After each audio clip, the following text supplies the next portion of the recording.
Hi everyone, and welcome to another Roofing Contractor Q&A. I'm RC editor Art Eisner, and I'm really happy to be joined today by another roofing industry veteran who's on the cutting edge of contractor training programs. Deidra Johnson, welcome to the RC Studios. Thank you. Thank you, Art. Deidra is currently a training manager at GAF and its Center for the Advancement of Roofing Excellence, or CARE, as we all kind of know it. But you have a not so typical roofing origin story. So tell us a little bit about how long you've been in the industry and how you got here. I mean, every day for me is crazy, and my entire life seems the same. But I guess to everyone else, it might not seem traditional. So I've been in the industry since 2009, and I started off as a regional property claims inspector or adjuster for a national carrier. But it's crazy how that actually started because my first job out of college was as an HR manager for Target. And after a year, I realized that's not what I really enjoy doing. It's a great company, but it just wasn't for me. I missed being outside. And one Saturday night, I found this job on a job board website that listed the claims adjuster role. And it said qualifications were a bachelor's degree, bilingual in Spanish preferred, and a basic understanding of residential construction. I was like, well, I looked at my dog. I was like, that's perfect. Because I had basically been my grandpa's right-hand man forever and a lifetime, helping him take care of his rental properties. So every Saturday, we'd get up and get feed for the animals and then go work on the rentals. So for me, that was how you spend a Saturday. I never would have imagined that, I'm a grown-up version of my younger self, and I get to do all those things that I did with him as my profession. So, starting off in claims, I did that for a couple of years with that carrier. Then I moved up to Oklahoma, where I worked for the Red Cross for a stint. I helped lead a project after the Moore tornado. And then, between then, I wanted to, serve our community, serve our, people around us. And so I wanted to go into the military. My plans were to go into the Air Force, but I had a bad foot, so that made me ineligible. But I still had this itch to serve and help others. So thankfully, my experience, time had passed, and I kept gaining experience in construction and disaster damage assessment. So I found an opportunity to join another large national carrier's catastrophe team. So for just under about 4 years, I chased storms across the nation. So I worked multiple wildfires, California and Sonoma, Napa area. I worked the Tennessee Smoky Mountain wildfire, hurricanes on end, cleanup after Superstorm Sandy, and just storms everywhere. So it was just that was my way of being able to help others, help people directly. And then May 2018, I was hoping and praying for a transition, and lo and behold, honestly, it kind of feels like an act of God where this role fell into my lap. And 10 days later, I was signing paperwork with GAF. So now, I get to take advantage of these 10 plus years chasing storms, looking at houses.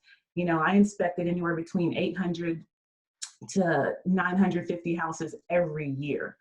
And so I got to see a lot of things. And then, being an adjuster, being a salesperson and an estimator for a GAF roofing contractor in Oklahoma, working for the Red Cross, I've got to see every which way disaster money is spent. So now I get to take all that experience, all that knowledge gained over the course of 10 plus years, and turn around and use it to help our contractors do better, be better in regards to their projects and their scopes, estimating, things like that, just to help them with industry best practices.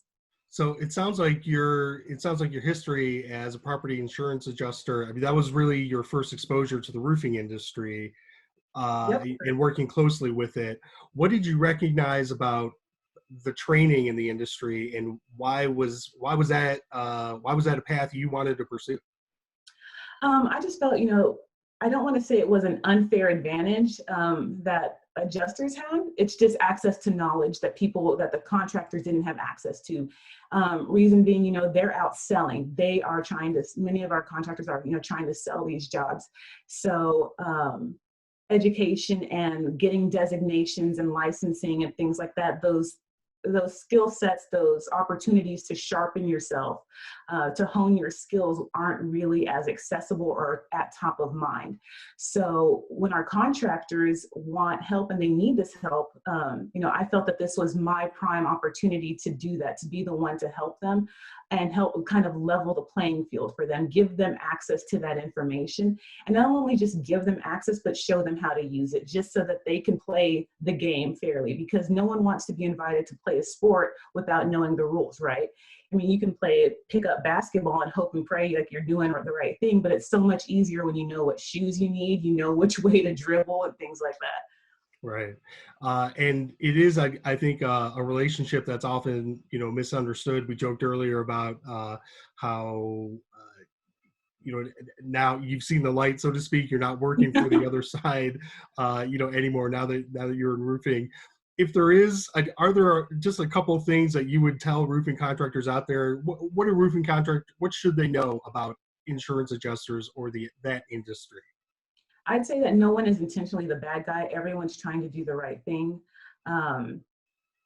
Everyone has a job to do, and it's just a matter of how you take that and how you embrace it. So everybody on both sides of the fence needs to be prepared. Okay. Well, let's switch gears a little bit. I'd like to talk about diversity in the roofing space. Our October digital edition includes a featured theme of women to watch in the industry. So tell us a little bit about what it's like to be a woman in a male-dominated industry such as roofing. And can you talk about some of the challenges you've encountered in your career? This is a male-dominated? No, I'm kidding.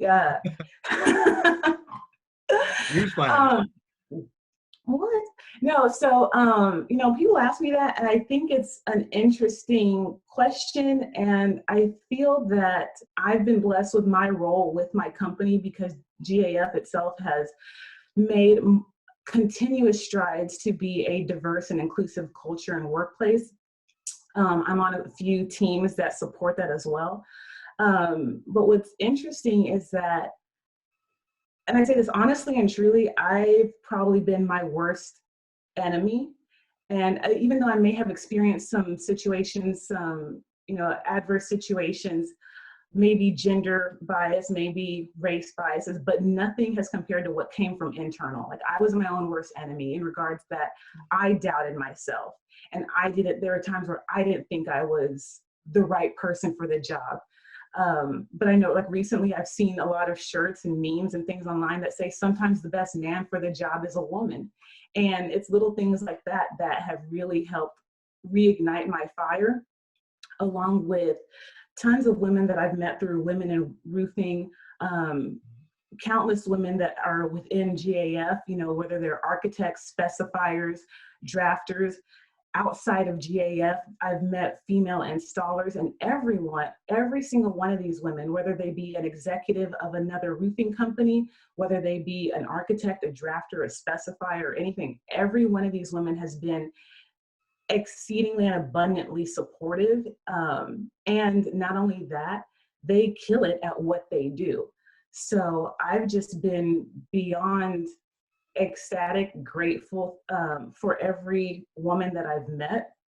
And I know there are significant less women in the roofing industry and in the construction industry, but I think every one of us is making small strides that are kind of having a snowball effect to encourage other women, whether they be our age or younger, to get in there, to get in and, you know, roll your sleeves up and do it. Another thing is that there's kind of a misconception or a preconceived notion about what roofing or what the construction industry looks like. And there isn't. You can create your own role, you can create your own opportunities and blaze your own path doing what you do and do it well. So it doesn't have to be in a pair of dusty old Carhartts and worn out steel toe boots. You can be at a drafting table and still be in the roofing industry. You can still be in a nice suit and heels in the roofing industry on the marketing side. So I think we haven't had enough light shine on all these opportunities across the spectrum. Like, it's not just this box that roofing is contained to. And yeah, I think one of the things I've been impressed with, obviously you mentioned National Women in Roofing, there's definitely a strong network of women in the industry, and it's growing very fast, which is really encouraging to see, and important to kind of tease up my next question. From a training perspective, on your side, why is it important to have diversity in the workforce and in the space? It gives diversity is such a great thing. I know it does seem kind of intimidating at times to bring different people that, that don't look like you, that don't act like you, sound like you, or whatever to a table. But when you have that type of collaboration that's being drawn from different perspectives, different walks of life, your outcome is so much better than what you would have received or created if everyone looked like you, if all the sources of input were from people that looked and acted exactly like you. So I think, having different people, whether it be genders, ethnicities, whatever the case may be, it's so much better to include a rainbow of people, so that way you get a better outcome of whatever it is you're working towards, whether it be a goal or a project, whatever. You're based in Fort Worth. I'm curious to know, how has the COVID-19 pandemic changed what you do, or what CARE is doing in terms of its training offerings for contractors? Yeah, so COVID was a real kick in the pants for our travel arrangements. I've been on the road for 5 years straight, and so then for that to come to just a screeching halt mid-March was borderline devastating. I didn't know what to do with myself, and I know a lot of my colleagues felt the same way, because we were at the airport every Monday, come home Thursday for every 3 weeks, if not greater than that.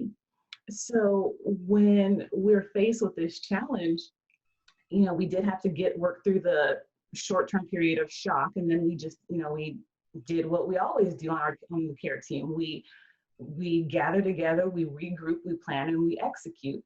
And so it just meant changing our perspectives on how we do things. So how do we take what we do in the field and apply it virtually? Can we even do it?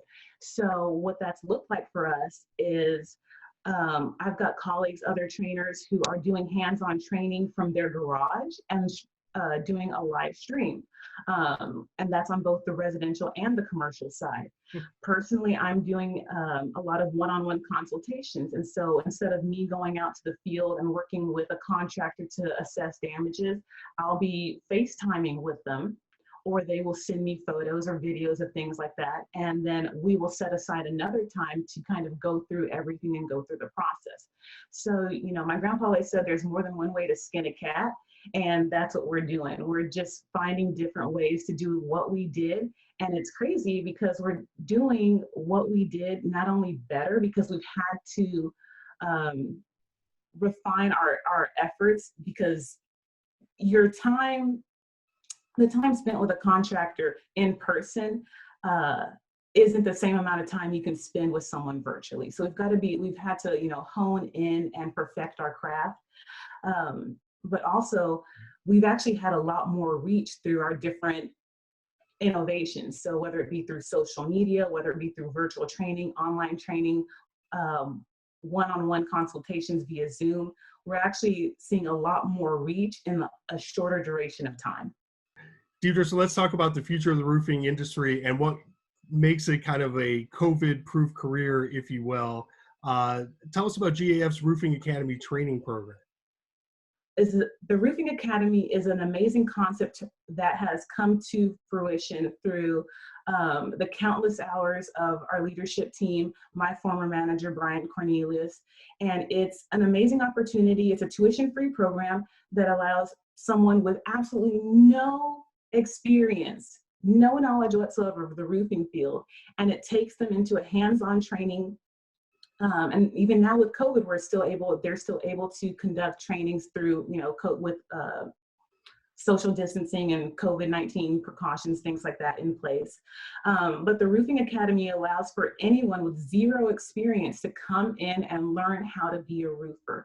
And what's great about that is that we've seen a continuous improvement, a continuous growth in the trades field, all trades, all inclusive.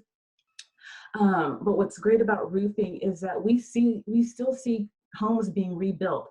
And even if there's a slight decline in new construction because of COVID-19 and a lot of other things going on in our economy and politics, things like that, we just had a storm make landfall.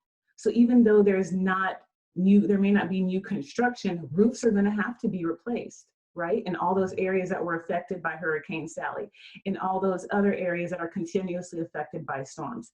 So whether it be economically speaking, or because of seasonal changes and natural events, there's always going to be a need for construction and roofing jobs. And that's why we feel and believe that it's a relatively safer, COVID-proof trade. So Deidra, what's your message to women in the field now looking for career paths or growth opportunities in the trades? I think if there's something you have your eyes set on, go ahead and pursue that. I will admit I made a mistake when I was younger, and I tried to do things to have a career path, have a lifestyle path that fits societal norms. And I wasn't true to me. And so I realized that when I got back to what brought me joy, younger Deidra, who was my grandpa's sidekick, when I got back to doing those things that brought me joy, which is being outside, getting dirty, being hands-on, I felt so much happier. And so my advice would be is to just stay true to you. If you want to go out and weld, do it. If you want to get on a roof, let me be your ladder assist. There are so many opportunities that are available to everyone, and your gender is not a disservice. Your gender does not do you a disservice. I don't see myself as, what you see me, right? I just see myself as an able-bodied person who happens to be a Black female.